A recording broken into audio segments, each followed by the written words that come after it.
That's probably the thing to do. Just run. Just fucking hit start.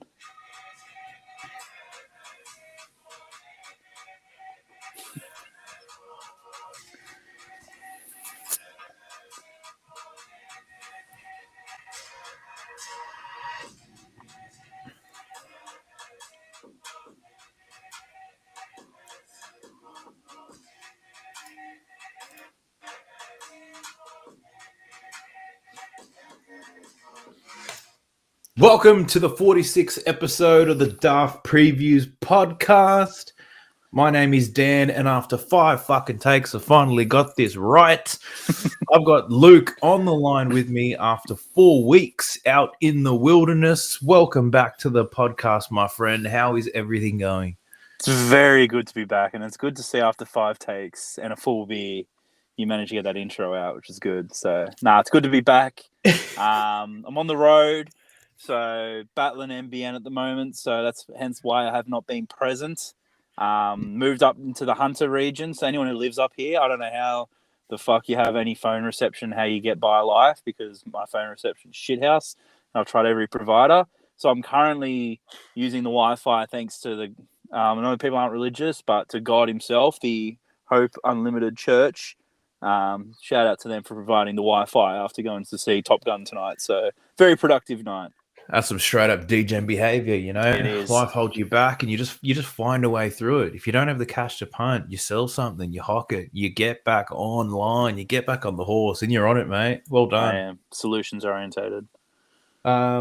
Before we hear more about your evening, Top Gun, what else you may have missing, what else we may have missed over the last 4 weeks, our standard quick plug for the podcast. Firstly, join our Discord channel. It is the best thing you will ever see. It is the most engaging punting community that you will ever come across. And once you join, you'll never leave it again.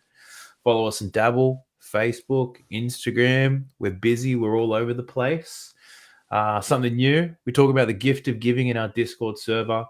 I'm wearing the beanie for this episode. It's been wearing it around a little bit, and it doesn't say MILF, if that's what you're thinking. A lot of people have been calling me the MILF since I've been wearing it, but it's actually MHF. It's for the Mark Hughes Foundation. Now, the Mark Hughes Foundation is a very important one. It's very close to my heart. It's all about brain cancer. It is the leading cause of death in children and adults aged under 40 in Australia. And to be honest, no one fucking knows anything about it and how to treat the bastard. So I've donated. One thing I've committed to doing is I'm actually donating 10% of all my winnings over the next 2 months to the Mark Hughes Foundation. All the donations go towards vital research to improve patient treatments and hopefully find a cure one day. So the link is in the description of this video to join our Discord server, but I've also left a link in the description for anyone who wants to head onto the Mark Hughes Foundation website and drop a bit of a donation in. Chances are it's probably tax deductible too, and it's coming up that time of year. So get amongst it, ladies and gentlemen. It is a great cause. But Luke, tell us, you've seen Top Gun. How many years after the original? 20, 30 years? It'd be closer to 30. Yeah, it Jesus. would be, yeah. Fuck, we're old. Yeah, it would be. Holy shit. I tell you what, I only went and seen, I liked the first one. It's not like all-time movies, but I only went and seen it because everyone who's gone and seen it thinks it's good. I haven't heard any negative feedback on this movie, so I thought, you know what, I'll go along and see it. And I tell you what, it was very good. How they continue the story from the first one. Obviously not gonna make spoilers, but it was just very well made. They didn't drag it out. It wasn't a super long movie. And me personally, anything that Hans Zimmer, if anyone knows, Hans Zimmer does the soundtracks on movies. So anything he touches is usually absolute amazing movie. He did The Lion King, Pirates of the Caribbean. Shout out to Johnny Depp, by the way. Well done. Congratulations on your win. He does Time, Inception, and Gladiator. Anything he puts a soundtrack on, the movie feels. And it was feels in that cinema tonight, you know. It wasn't a busy cinema, but it was feels in there. And it was a very good movie. So it could be something down the track I venture into, the old movie reviews. I don't mind a movie. But yeah, recommend it. Very much recommend it. Could be a bit of a sidestep. Daft Reviews. We just review. There we go. We just Yeah. copyright. The NRL season's not going to last forever. So No, it's not after the first weekend in October. There's a bit of a gap between that and the World Cup, so we'll put our mitts on something, let me tell you. yeah. Today is a special episode. Not because it's the 46, but today we're talking State of Origin. Christmas in June, mate, for a rugby league fan. It's exciting. Being a Panthers fan, it's nerve-wracking as well when you got half a team playing. It's true. Your selfish side would be happy if none of your players were playing in it because injuries and so forth. But it's basically Christmas for a rugby league fan tomorrow night, and the whole. Me personally, looking at the game, I think looking at two squads. I think New South Wales have a much bigger depth in squad, but Queensland have no injuries. They've been pretty much been able to pick a full strength team, and it's a new coach, so it'd be it's a very exciting game tomorrow night. Apparently, there's still tickets available, so if anyone wants 2 for 1, apparently get down there. Jesus, what's going on with New South Wales? Just sick of winning, I think it is. No, I honestly, I think a lot, because Queensland we'd feel Suncorp, but I guarantee you Suncorp would be like lowest temperature tomorrow night would be like 18 degrees. Mate, it's fucking you're in a beanie inside in Sydney. So that sums up how cold it is in Sydney. Who wants to go for an 8:30 base? Because they say 8:05. They never kick off on time. 8:30 kick off on a Wednesday night in the cold. No one. Yeah. So, But I can tell you, if I got free tickets to that game tomorrow, I will not be going. I honestly, someone said that to us, probably wouldn't either. I'd rather go to a pub and watch it for me. Like grand finals are a bit different when it's your club, but like a State of Origin game, yeah. I'm just going to kick back, knock back a few Carlton dries, enjoy the spectacle, get up on me bets, tell everyone how good I am by flexing those winning slips, and just really revving up for round 13 of some unpredictable football, considering how many players we're unsure are going to back up. So and also how many coaches are going to back up, mate. They're dropping like flies. Lost 2 today. I think there's a gig opening up soon. I might apply for it. You could. You've got the resume. As good as some of these coaches. Yeah. But let's talk about State of Origin. I've been watching a bit of NRL 360. I've listened to other podcasts. The voice of reason, NRL 360. Thank God you didn't listen to them. But I love it. It does what it's supposed to do. It keeps me informed, and it keeps me entertained. So, one of the headlines coming out of this game is it's obviously around the selections where people are going to play. There's a fuckload of debutantes for the Blues. We've got Staggs, Madison, Stephen Crichton. And for Queensland, we've got Nanai, Cotter, Cobbo, and Carrigan. All get their first taste of Origin footy. But were there any surprises in the team lists for you? Jack Whiten was a surprise. I thought he was surprised to get in the 17 full stop. Then to be named at centre out of Crichton just was...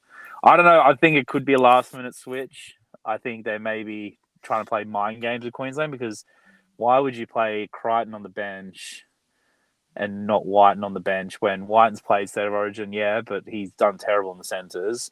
Crichton's clearly proved last year in the finals he can play big games. He literally scored the winning try in the grand final, so he's not afraid to make big plays.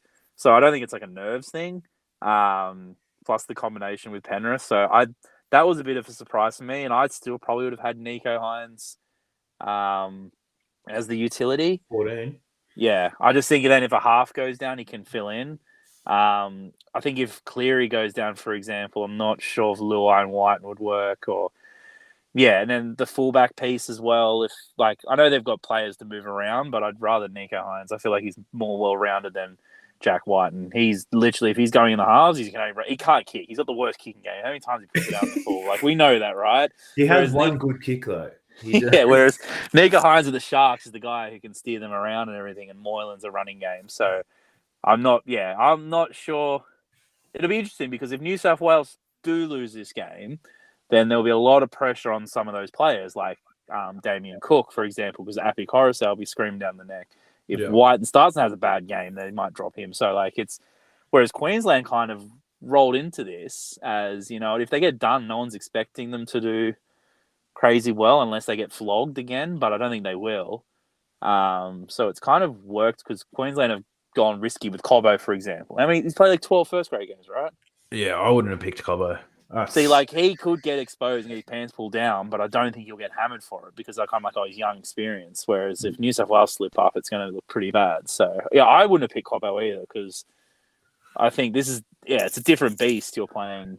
And again, like, I know he's having a great season and everything, but this isn't, a club game. This is State of Origin where he will get found out and tested. I also think, though, the smart thing about it is if there is a game in this series they can afford to be risky with, it's this one. It's in New South Wales. There's a neutral game as well. They're going to have a game at Suncorp. In those ones, you have to get it right. Whereas if Cobbo performs, it takes the risk part, the risk part out of it. You know what he can and cannot deliver. And he might be nervous for a little bit. But then if he finds his feet the last 40, 60 minutes, whatever it is, then you can be comfortable taking him 2 and 3. Yeah. Whereas it would have been the safer option to go Coates on the right, Oates on the left. That's a safer option. That's no frills. But I think if their first game was at Suncorp, they probably would because they have to win that game. Yeah. Whereas this one, I think Billy Slater's built a team that can score points. It's an offensive-orientated team, this one. Yeah. Whereas in the last, 4 years, whilst New South Wales dominated 3 out of the last 4, Queensland team hasn't had much attack. No. The New South Wales have been far superior in that area, whereas it's a little bit closer now. That's why we see the odds a lot closer. New South Wales at home is $1.60 or something like that. Like it's almost a pick 'em. The line's 3.5 or 4.5, depending on where you live, which we discovered. Found that out, But no, it's going to be a close one for me. I don't think there'll be any late switches for the Blues. I think Wyden's there for 20 minutes. And I think that first 20 minutes, Freddie's got a plan on how to use Wyden. And I think it involves Cobbo. I think it's Wyden to kick on the 4th or whatever. And because the one thing about Jack Wyden is his kick chase is it's fantastic. His kick's questionable, but his kick chase is awesome. Yeah. And I reckon they'll be kicking a Cobbo to test him. And White's just going to be racing down there to flog him every single time, just for the first 20 minutes. And then you bring Stephen Crichton on and then let Whiten play anywhere he wants in the middle. That's how I can assume it's going to go. Could be late switches. Crichton could not come on till the 60th minute, Who the fuck knows what's going on there? What about in the Queensland team? Were there any surprises? No major surprises because I think the word was going around like Nanai and that were going to be a chance of getting picked. And I think when you come off a series where, they got flogged in a couple of games, there had to be changes. So it's nothing too unsurprising. It's a very good Queensland team. Where I think a player who probably has escaped with a poor season is Ponga. Yeah. But I don't think there's anyone like screaming down his neck to a Queensland fullback jersey where he's probably the most underperforming player in that team. So, well, Walsh is having second-year syndrome. So. Yes, and he's probably going to be throwing out the homesick card shortly, like the rest of the Warriors squad. So even the coach did. So the coach did it. So they're all. I think even though the coach signed up when they were based in Australia with the intention of going back to NZ. But anyway, I think the only position which would be interesting to see is how Ponga's. I don't think Ponga's never had a great game in Origin. You look at someone like in Origins when he came off the bench. He was awesome. He was a live wire. I remember that up at Suncorp. But Munster, for example, I haven't been on this podcast since Magic Round, by the way. So I was at Magic Round and the pissing rain. And every time Munster plays Penrith, Munster grows a leg and just plays like an absolute freak. And he just seems to be, the bigger the game, the better he is. He's so good. He was watching him live, I'm like, man, Penrith could be up at 30 at halftime if it wasn't for him. He is so fucking good. Yeah. No real shocks. What do you think of Ben Hunt starting and Harry Grant coming off the bench? I think, Harry Grant, Ben Hunt for me, I think he's copping a fair bit because of Dally M. He's leading the Dally M. He's getting fucking hate for leading the Dally M. Which he's so good at Origin, though. He has, and he's good at Origin, but also Harry Grant last year, and I think Bellamy, has kind of forced this. He's not an 80-minute hooker. No. He gasses quite often and stuff, and that's why he's rotated with Brandon Smith. because Brandon Smith's not an 80-meter hooker either. And I think they'll get better impact from him coming off the bench than him starting. And I think that's the play Yeah. with it. A fresh Harry Grant coming on after 20 minutes is scary. Yeah. And that's why I think they're going down that path, because at Harry Grant last year, I think it was game 2 or 1 or 2, he played a fair chunk of it. In the second half, Cleary, I think it was game 2, Cleary went from dummy half and literally just ran straight past him, and he was so gassed, and that was the try that Teddy scored. So I think, I think I don't mind the tactic. Like, you've got the Ben Hunt is experienced and informed, so it's nothing. Yeah. It's not like he's going to be out of position. He's played Origin hooker before, so I reckon you'll see Ben Hunt stay on the field when Harry Grant comes on too. yeah, I reckon he'll play 13. potentially. Yeah, I'd say so. That's the only position where, because they've named Carrigan playing 13. I don't know. Ruben Cotter. Cotter, who's a beast defensively. He's so good too. But attacking wise, I don't know if he's. I think they got proven the other week at Penrith that when you're up against a quality defense, you need to be a bit more creative. But yeah, I'll tell you what shocked me. And look, it's not Tarek Sims, believe it or not. It's actually Lindsay Collins. Like, 2 years ago, like, was it with the game he got injured? You know, he was in form, and that was, you know, that was painful for the Queensland team. But this year he hasn't been great at all. Like, no.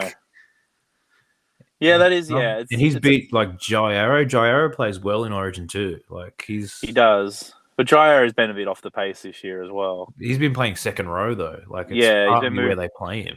He's been chopped around, and I think, you know, like, New South Wales always used to get bagged out for not showing loyalty, and Queensland were always loyal.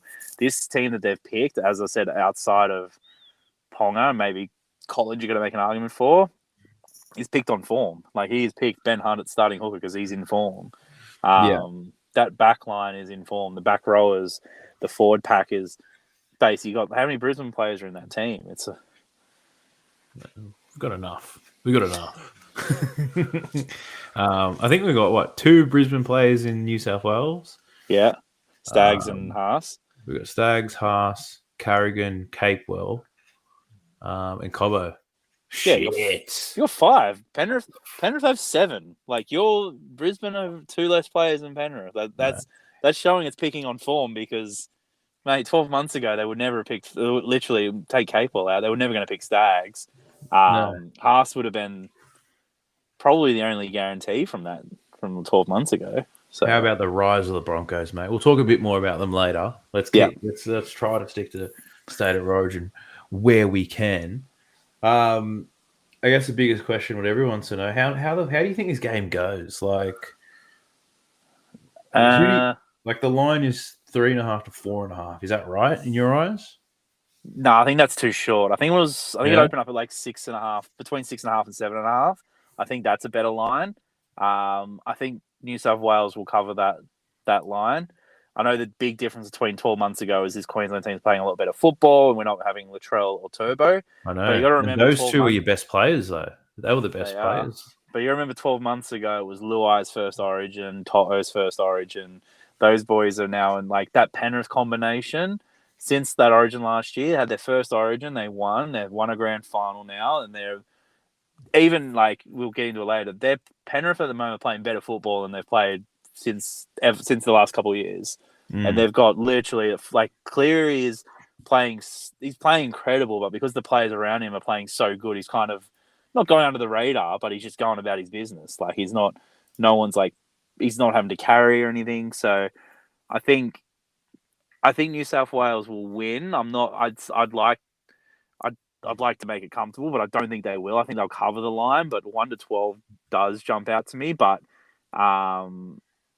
and just because it's in Sydney, it's going to suit a lot of players. But I think someone like Payne Haas, for example, is going to love playing in Sydney tomorrow night. Yeah. No, he will. He's going to stand up. I reckon he's due for a big one. And they're starting him now, whereas previously he's played off the bench, right? Yeah. So him and Junior Paulo, or Paul. Everyone's calling him Paulo or something else. What the heck is that? Bolo. No, it's Junior Paulo. It's Paulo with an O. And don't because no, go. I'll tell you my fucking theory. Every time they start changing players' pronunciations, they go to shit. Kotrick, Chotrit. When he went to Chotrit at the Dogs, now he's fucking shit. He was near an Origin player. Papali'i's still all right. Papali'i, but no, Papali was better. Papali was better than Papali'i. He was, yeah. Rapana or what are they? Rapana. He's calling Rapana Rapana. Like Rapana was a better player.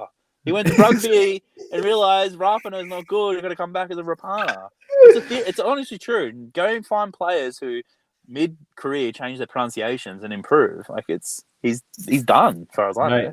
If we were a more popular podcast, we'd cop some heat for some cultural awareness because it's a pretty important thing, especially in Polynesian communities, the pronunciations of their surnames. My surname is pronounced incorrectly by 90% of people, including yourself, and I never pull people up for that. What is it? Madoc? I'm not going to say it on here, but because in Ireland, where the name comes from, I went there, and I grew up the whole way thinking it was like that. And then when I moved over to London when I was younger and went to Ireland, because all my family there, they started pronouncing it like, really? Is that how you pronounce it? Like, yeah. I'm like, fucking, there you go. But I keep it as is because you know what? It doesn't matter how you pronounce it. It's not offending me as long as it's saying it and trying to say it. I'll respect that. Like, I don't go around bagging people out who can't speak properly. That's what I think we should be more aware of. I'm in a fucking car park here in front of a church. So if anyone talks about cultural awareness, I'm all there. That's true. That's a good point.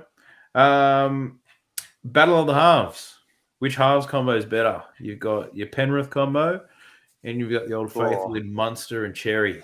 It's literally it's very hard to split them because it's almost they're a Batman and Robin. Both they literally are. You take like Cleary and it'd be cool if Cleary and Munster do play for Australia later this year because I think that'd be scary. Surely.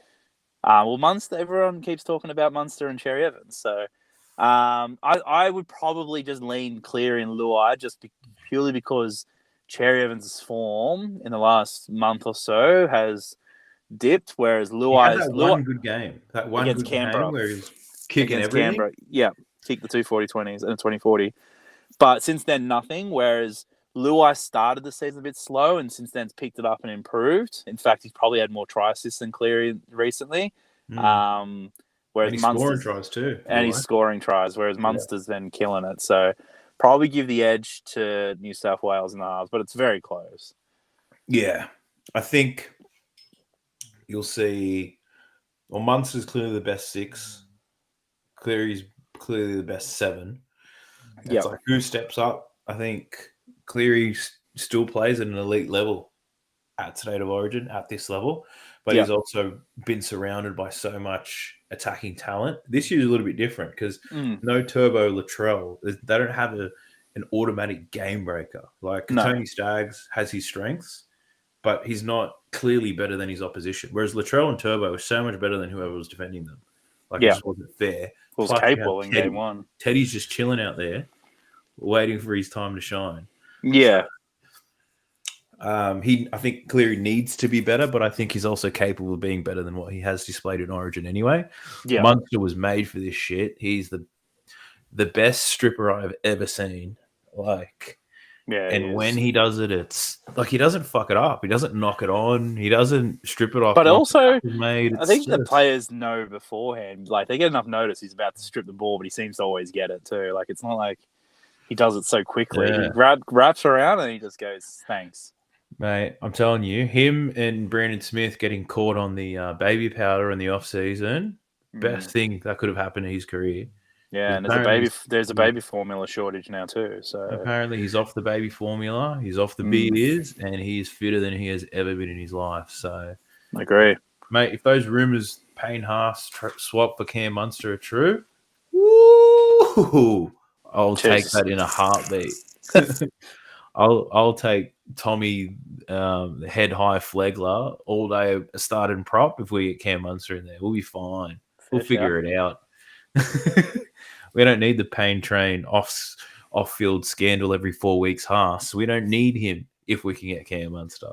But until we do, I'll be praying that he stays. What about in the forward packs? I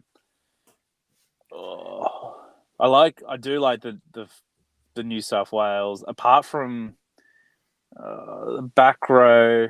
I know, like Murray, he's good, but you're playing him out of position. I don't like him in the second row. No, I Cam don't like him Murray. in the second row either. I think as sad as it is, like he's either got to play his position or he doesn't get picked. Yeah. So yeah, that's the only thing is the position. Mm. But like Paulo or Paolo, whatever it is, and Payne Haas up front, that's a great platform.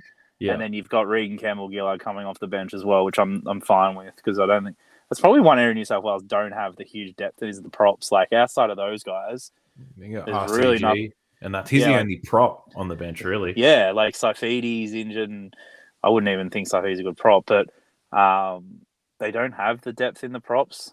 Yeah.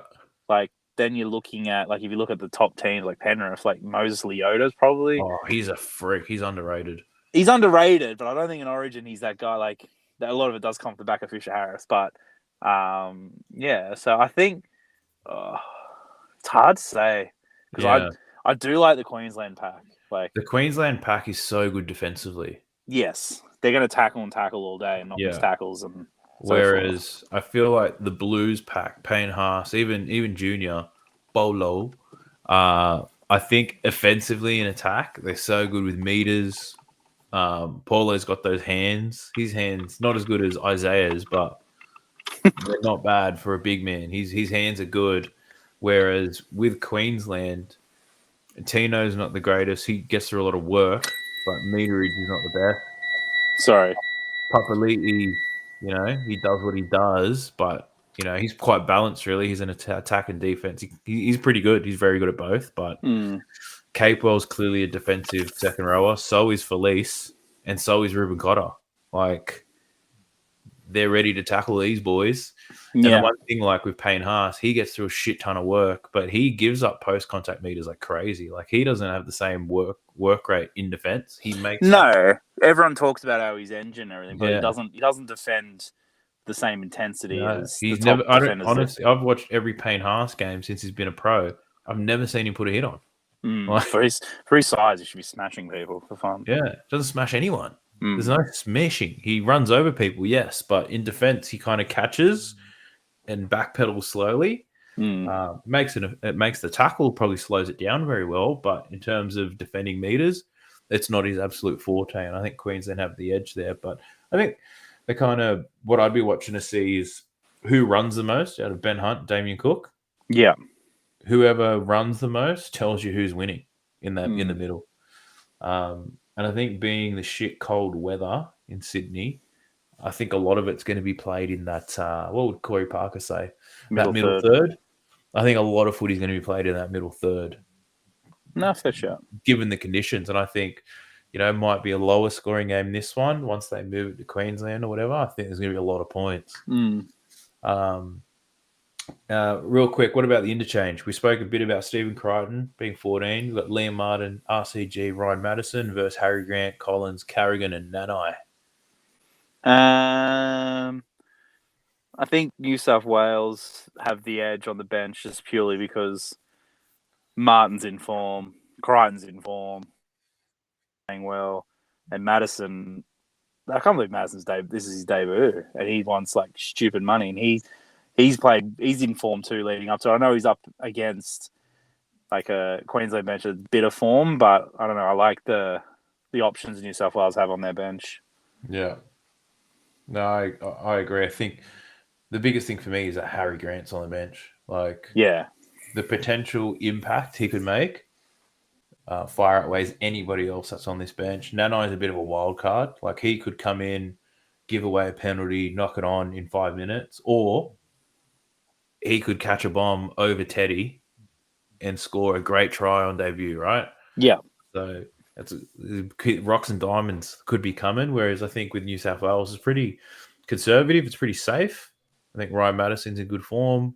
RCG is very predictable in what he's going to do. I don't think he'll maintain intensity off the bench, but quite predictable outside of that. Yeah. We do have a question from Uncle Cameron Best. Fuck. What do you boys think of Addo-Carr getting dropped? I think it's harsh. I think you just saw, like, I was at the game on Friday night, and you could see how. I get why like they're peddling down the theory of like the height and the form at the Dogs, but then, yeah, he's done a job at Origin. He's always been good, and like you can't blame him at the Dogs. You He's just been run, really good. yeah, like you just run that theory. Like imagine him in a good team, what he can do and stuff like Mm. that. Like so. I think it was harsh because Brian Toto's there, so like height's not really an issue. I think Tupou's good, but I think yeah, having Addo Carr there would have been fine. Like I would if they picked Addo Carr, I wouldn't have been like, oh no. If anything, Matt Burton showed on Friday night how to use Addo Carr. Just get him in space, get him early ball, kick behind. Like they did that a few times now in the last couple of weeks. That little grubber behind, they did it the week before. Just kick behind and put him like he's so quick. Like use his speed. Stop worrying about what the opposition are going to do and focus on how you can use that player. So Yeah. And that whole conversation around the aerial threat, Addo Khan's going to be up against Selwyn Cobbo.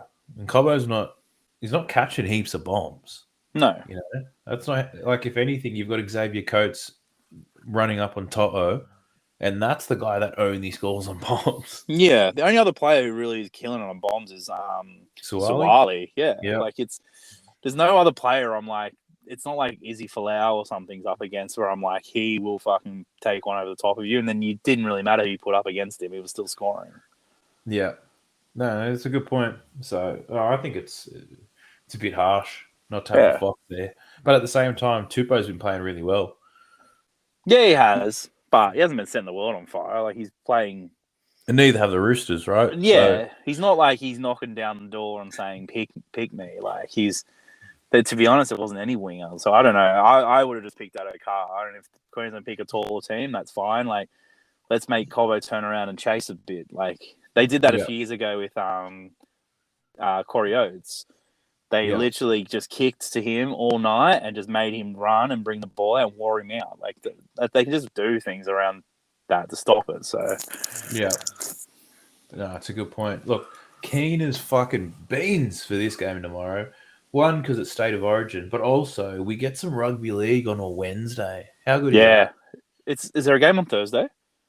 I fucking hope there is. So we should get 5 days. First straight. game's on Friday. Fuck.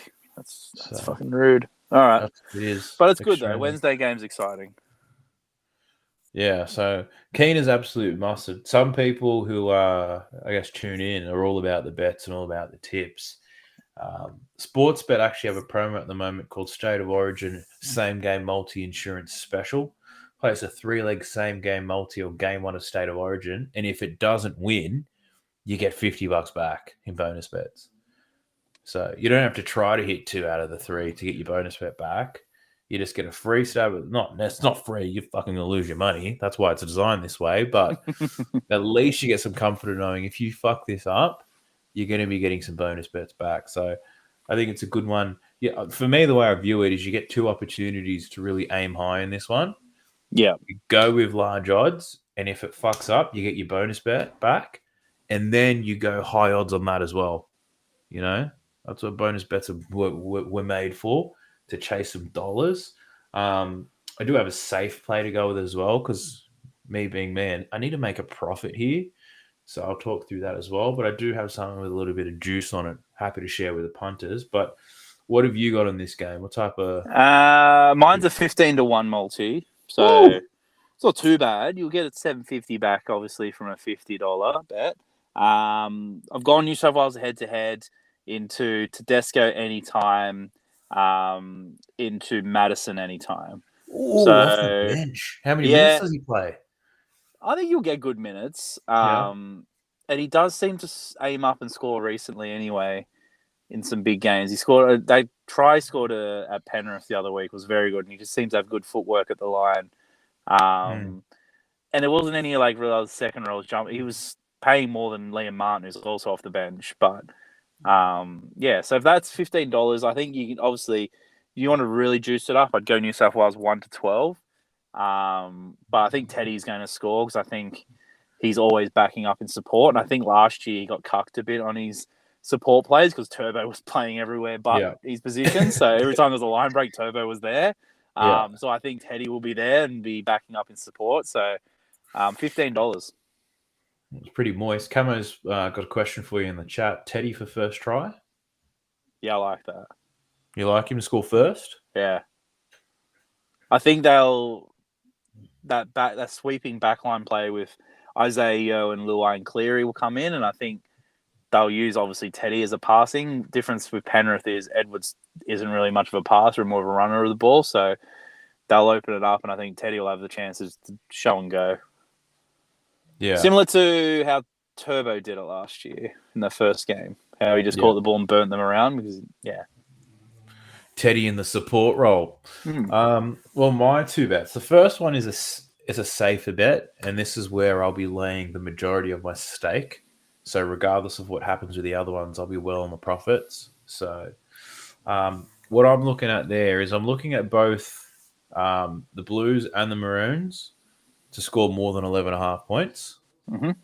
I think both teams will score at least 3 tries, but playing it safe, taking the 11.5 from both teams, and I'm taking under 50.5 total points.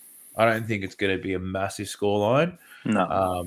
but I think the bookies might have the total line about right. It's at, what are we looking at? It's 38.5, I think I saw. 36.5, actually, it's a little bit lower. So they're projecting less than a typical game of NRL footy, 1 try less. And I do think that under 50.5 is safe, but both teams to score 2 converted tries. That's what I'm placing that at. That's at $2. So that's where the majority of my stake's going to go. But looking at my juicy one, so I got a $20 multi on this one. Oof. This is the one I'm going to be whacking the promo on. Firstly, I'm taking Daniel Tupou to score a try anytime. He's lining up on the left. As you know, majority of tries just happen to be scored on the left side of the field. Yep. As the majority of players fancy a right to left pass. Mm-hmm. He's also up against Selwyn Cobbo, who, I'm foreseeing him to have a Greg Inglis type of debut. He's going to make a lot of errors, but he's going to show a lot of great qualities. Yep. That's why I've got Selwyn Cobbo to score 2 or more tries in this one. Interesting stat, me being a Broncos man, Selwyn Cobbo never scores 1 try. He's never scored a single try. He's only scored multiples. He only scores multis when he scores. He either scores 2 or 3 tries. He doesn't stop at 1. That's a so great if he's stat. on, he's on. Don't put him any times. Put him 2 or more. My third leg. Now, the third leg, I'm still choosing between this, but I thought, let's not be fucking crazy, because I also do have bet returns as well. And I'll chuck a bet return on the next one. But for the third leg, I'm just going Queensland plus 12.5. I think it's going to be close. Mm-hmm. If New South Wales do win, I think it'll be close. And, quietly, I do want Queensland to win it. But I'm taking that 12.5. That just gave me an extra $3. So that's my $20 odds. That's what I'm going to be chucking the other one on. But my third leg, if you want to be a greedy fucker, you take Nanai to score a try in the second half. I think he's one of the leading try scorers this year. And I think 80% of his tries are in the second half. Okay. So, and you already know how it's usually off a grubber or if it's off a bomb. Yeah, it's true. And he waits for a bit of fatigue, and he's not going to come in until there's fatigue in the game. There's no use having him in there whilst everybody's fresh. No, it's true. Some juice that'll, there. Yeah, so I'm chasing the juice, boy. It's all about value. It's all about getting some excitement. And if you're going to get your cash back anyway, like, get amongst it, lads. So I'm not touching first try scorers. Like, it could probably be a winger in an easy shift play overlap. It could be a fucking prop forward. It could be Cook slicing out of dummy half. It could be Cook out of dummy half from 30 meters out, inside ball to Teddy under the post. Like, it really could be any of those things. Or it could be a bomb, tap back, inside pass to fucking could be anything. Polo. Could be like, anything. I can't predict the first try score. I can just tell you where I'm going to lay the points and where I think they're going to be scored. But that's what I'm thinking for State of Origin. It's juicy. It's juicy. Now, speaking of juice, normally we go through and dissect all the games. We go into quite a bit of detail, but normally we know who the fuck's playing. We've got all these State of Origin players not knowing who's going to back up. We don't know who's going to get injured. it's a wild time of the year to be making some big plays well in advance, especially because you don't know who's playing. So I think the final part of the potty, let's just think about those who are in a tipping comp and you got to pick head-to-head winners, or if you're trying to nail the perfect round in a difficult week, maybe the boys at Daft Previews can help you out. So we'll go through all the teams. We don't know who's going to line up, but at least let's pick some winners and let's get the fuck out of here. Sounds So good. the first game of round 13 is the Cowboys versus the Dragons. The Cowboys are $1.20 favourites in this one. Dragons are $4.50. They do have some origin players in both teams. Who wins this game and why? The Cowboys have fucking impressed me. I think Cowboys, as long as they stay healthy, will be a team that will be competitive even in the top 8. So I like the Cowboys, and just purely because you just said it also, both teams have origin players. Yeah. So I think you obviously wait until kickoff to bet on it, and you could probably change your tip anyway, but I like the Cowboys because I think both teams will probably rest players. And yeah, take the Cowboys. They've been impressive. Yeah, no, I agree. I'm taking the Cowboys as well. When I actually tipped them to get a big win last week, and that was purely because the players they were missing, not really part of this spine anyway. Like, No, it's they're not missing some like. good players, but they don't have to change the way they play because they are out. And the Titans are absolutely fucking dog shit. So They are. But a lot of people thought a good chance for the Titans to get back up, but me being an absolute legend, I thought no chance. They got good replacements for the players they're missing. Like if you yeah, lose Nanai, you get Lukey. Very yeah, similar. yeah, Young, as Andrew Drums would say, young tearaways. Um, you lose Felt because of injury, and the hammer comes in. Like yeah, it's still got Drinkwater. You still got Towns in there. Tamalolo's still there. Like you'll be sweet. yeah. So yeah, I'm taking the Cowboys in that one as well. In your slutty Saturday, we got 3 games. First one is the Gold Coast Titans versus the South Sydney Rabbitohs. Believe it or not, the Rabbitohs are paying higher odds than the Cowboys. They're at $1.37 against the Titans. Who do you think wins that one? South again. Titans are just, they're so far beyond out of form at the moment. And I don't think, not without the teams in front of me, if South's got much origin apart from Cook. Is there any origin player? Cook, Murray. Oh, Murray, that's right. Yeah, that's it. Yeah. Cook and Murray. Whereas Titans have Big Tino. Yeah, I just think And he's their South's, team, really. he's their That's team, and yeah. So again, we don't know who's going to back up. Yeah. But I think South. Even if Cook doesn't play, and Murray, I still think we'll have enough to beat them anyway. Yeah, no, I agree. I'll be taking South. The Titans are awful, and Tino's going to get through a fuck ton of work. And if he backs it up, he's not going to be at his best anyway. Like exactly. So yeah, I'll be taking that one. The next game's at 5:30. It's the Roosters versus the Storm. Quite a few players participating in State of Origin on a Wednesday night. Storm are $1.45 favourites in this one. How do you think this one goes? Who wins? This is the hardest game because we don't know who's going to back up. Yeah. Melbourne historically, from memory, I think they do back up. Roosters probably tend to some of them back up. Yeah. But Melbourne tend to back up in like the early State of Origin games. And then the later ones, they'll start to rest players because by game 3, you're fucking knackered. Yeah, but again, I think Roosters have been disappointing so far this year, but they've been competitive. Melbourne did have a little blimp there when they were missing Jerome Hughes, and I think that's just what you look for with Melbourne. If there's no Hughes and there's no Melbourne, and he'll be fit and playing, so I think Melbourne will be fine even if Munster doesn't play. Munster's been amazing, don't get me wrong, but look at the difference Melbourne were when they took Hughes out of that team against Penrith and the Cowboys. They were terrible. So I will take the Melbourne Storm there to win that one. Yeah, I agree. Look, we're just backing favourites at the moment, but rightly so. If Hughes is playing, I'll take Melbourne because at the very worst, and you've got Brandon Smith at 9, Jerome Hughes at 7, and Nick Meaney at fullback, and fucking, I don't know, Chris Smith at 6. Their halves are still so much better than Kiri and Sam Walker. That combo is not working whatsoever. I think it's just also Kiri. I think Kiri, since those head knocks, has never been the same player. I think Yeah. Walker's suffering from second yearitis as well. Yeah. And he's just such a smaller body too. He needs to bulk up, but Kiri is just not the same player that won the Clive Churchill, and that's the head knocks. I feel like so. Yeah. No, I agree. The final game on your slutty Saturday at 7:35 is the Broncos versus the Raiders. Broncos $1.45 favourites.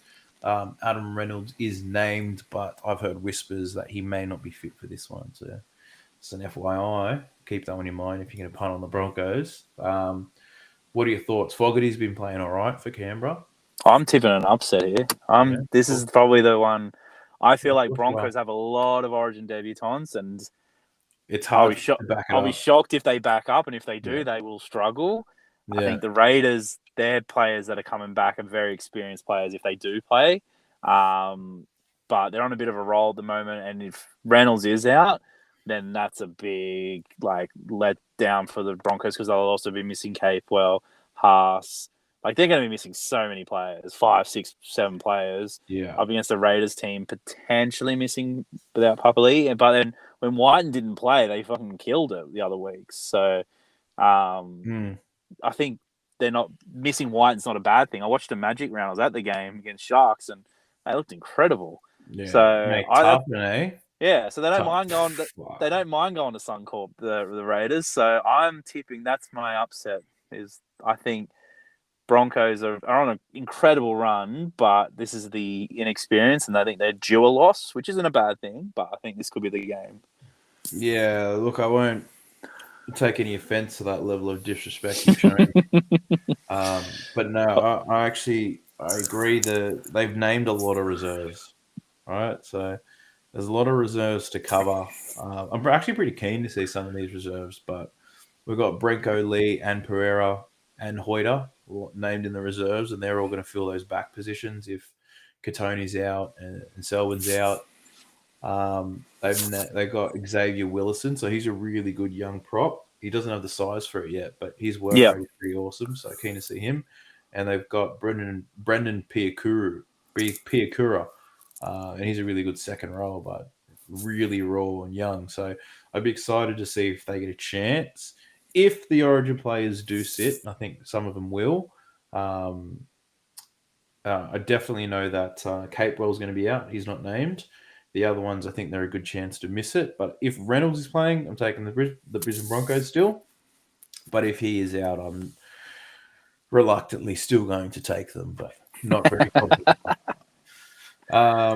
On to your seedy Sunday at 2:00. It's the West Tigers versus Manly Sea Eagles. Sea Eagles $1.45. News is that Madge is going to get sacked after this game, win or lose. he's already been sacked. He's been sacked. Oh, sorry, Brett Morley's in. Oh, Correct. I didn't watch NRL 360 tonight. My No, he apologies. didn't. Yeah. So is Noddy in for this one? Noddy's in. Madge gone. Noddy's in. All right, beautiful. How do you think this one goes in? Yeah, Tigers are done. Tigers are done. Yeah, New coach. You don't think they'll get some bit of magic dust on the first game with a new coach? Nah, it was Noddy. No.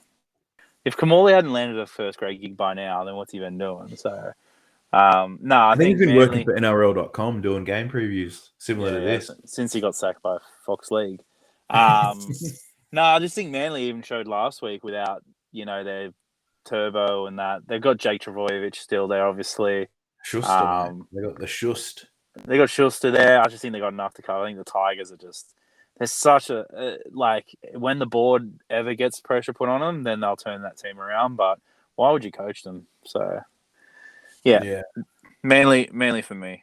Yeah, I'm taking Manly. I actually like Manly without Turbo. I think all the other players just seem to play better, and they feel like they play better football. But when Turbo's on, This they just season in particular, yeah, they've just they over rely on him, and mm, yeah, it's really shit to watch. But without him, Cooler's been awesome. Tuapolotu's been awesome. Morgan Harper's actually been alright in some games. Olacore too. Oof. Jason Saab finally scored a try. Without Turbo, yeah. Olakau'atu is playing as good as Satili Tupanua was last year. Yeah, good call. Just tearing cunts up. I'll tell you who's actually pretty good for Manly. Andrew Davey. I know he's had a couple of knee recos, but when he's actually really good. I He agree. I pulls agree. through the line. He makes good tackles. I think Jake Trbojevic he's gotten old fast. He's gotten so old. Yeah, his game is just then left behind, and Yeah, he is literally like a Nathan Hindmarsh yeah, for his Nathan Hindmarsh's last 6-7 years, where he just tackled and didn't make any yeah. great runs. I So think those type of forwards are gone. yeah, So um, unlucky for him. Schuster's actually named on the bench, so interesting to see how he goes and what time he gets. But yeah, I'm liking Manly. I do like them a lot more without Turbo, so we'll take them to get the dub. They're also $1.45. Shortest match of the round is your Penrith Panthers versus Newcastle Knights. Panthers at $1.18, mate. Let's just assume everyone from Penrith decides to sit out, and Ivan Cleary puts some annual leave in. Um, they get to the game late. I think Penrith still wins. yeah. Penrith, as I said earlier, are playing better football than their two grand final runs. Like they the game they played last week, the Dogs tries, two of them at least, were very good tries. Like two out of car tries were very good. They basically score those against any team. Yeah. And Penrith literally play 5'8" with Sean O'Sullivan and a couple other players there, and they still lapped them up in the end. So yeah, I think and the Knights are just they're awful as well. There's 5 teams actually, and then there's daylight between them and everyone else. The Knights are in that basket, and I think Ponga is someone who does get injured a lot, so I don't think they'll even back him up. And if they don't back him up, then there's no spark in that team at all. So Yeah. The problem for the Knights, right? Their best three players are Milford, Clement, and Barnett on form. They're their best ones. But we've lost Luke and he's dropped out. I'm going to have to continue the rest solo. But if you're still listening, take the Panthers to beat the Knights. The Knights have nothing to really offer, and it doesn't matter how many players the Penrith Panthers have out. I think they'll still get the win. Your final game on Sunday. So we're blessed to get 3 games on the Sunday. It's the Warriors versus Cronulla Sharks. Sharks are $1.20 favourites. I think the Warriors have lost 5 in a row now. They've got players and coaches saying that they don't want to go to New Zealand. So they've really thrown in the towel nice and early. Cronulla starting to find some form once again.